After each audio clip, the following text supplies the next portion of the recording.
উজান থেকে নেমে আসা পাহাড়ি ঢল আর টানা ভারী বৃষ্টিতে কুড়িগ্রামের নদ নদীগুলোতে হঠাৎ করেই বেড়েছে পানি। নির্মাঞ্চলের ঘরবাড়ি ও ফসলি জমি তলিয়ে গিয়ে দুশ্চিন্তায় পড়ছেন কৃষকরা।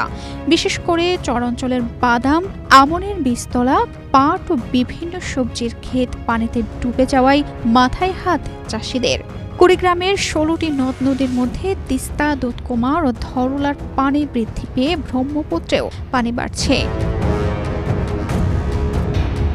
সবচেয়ে বেশি ক্ষতির মুখে পড়ছেন কৃষকরা। কয়েক মাসের পরিশ্রম আর ধার দেনা করে লাগানো বাদাম, পটল, আমনের বীজতলা, ওদের স্বপ্ন পূরণে পাশে থাকতে পেরে আমরা গর্বিত। পাট ও বিভিন্ন শাকসবজির ক্ষেত মুহূর্তেই পানির নিচে তলিয়ে গেছে। চোখের সামনে ফসল ডুবে যেতে দেখে অনেকেই দিশেহারা। আমার বন্যা আসিয়ে পটল, জালি, তোমার বেগুন, তারপরে ঝিঙে, কদোয়া, হঠাৎ পানি আসি সবগুলো ডুবিয়ে গেল। এখন তো কী করি, এখন তো বইয়ে থাকা লাগে। দেন আবাদের অবস্থা, নিচু জায়গায় যারা ক্ষেত করছে তারা এবার লস হয়েছে গৃহস্থর, যারা উঁচু জায়গায় করছে তাদের কিছুটা খরচ উঠছে। কৃষকদের অভিযোগ, অনেক টাকা খরচ করে জমিতে ফসল আবাদ করেছিলেন, কিন্তু হঠাৎ বন্যার পানিতে সেই স্বপ্নই ভেসে গেছে।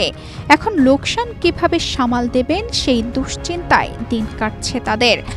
আগাম বন্যার পাশাপাশি নদী ভাঙন ও নতুন করে বিপদ বাড়িয়েছে। পাটক্ষেত সহ বিভিন্ন আবাদি জমিতে কাদা জমে নষ্ট হচ্ছে ফসল, ফলে সামনে আরও ক্ষতির আশঙ্কা করছেন কৃষকরা। তবে পানি দ্রুত নেমে যেতে শুরু করায় কিছুটা স্বস্তি ফিরেছে।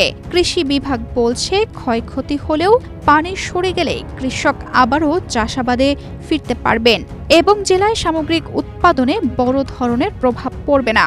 এদিকে পানি উন্নয়ন বোর্ড জানিয়েছে, এটি স্বল্প মেয়াদী বন্যা ছিল। ৭২ ঘন্টার পূর্বাভাস অনুযায়ী নদীর পানি ইতিমধ্যেই কমতে শুরু করেছে। আমরা আশা করছি যে সবজির উৎপাদন এবং আবহাওয়া যত ভালো আছে, ফসল যে লক্ষ্যমাত্রা আছে সে অনুসারে কৃষক তাদের সবজি উৎপাদন করতে সক্ষম হবে।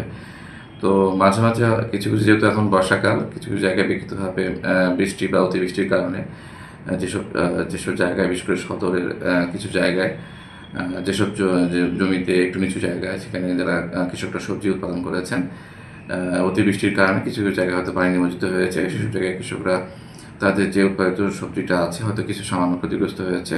তো আমরা মনে করি যে যদি যেহেতু বৃষ্টি একদিন পরে আবার রৌদ্রোজ্জ্বল আবহাওয়া হচ্ছে এবং পানি যদি নেমে যায়, তাহলে কৃষকরা তাদের উৎপাদন যে টার্গেট আছে সেটা উৎপাদন করতে সক্ষম হবে এবং কৃষকরা তাদের ফসল উৎপাদনে কোনো ধরনের বাধার সম্মুখীন হবে না। নদীর পানি কমতে শুরু করলেও কৃষকের ক্ষতি আর দুশ্চিন্তা এখনও কাটেনি, কারণ পানির সঙ্গে ভেসে গেছে তাদের পরিশ্রম, সময় আর স্বপ্ন।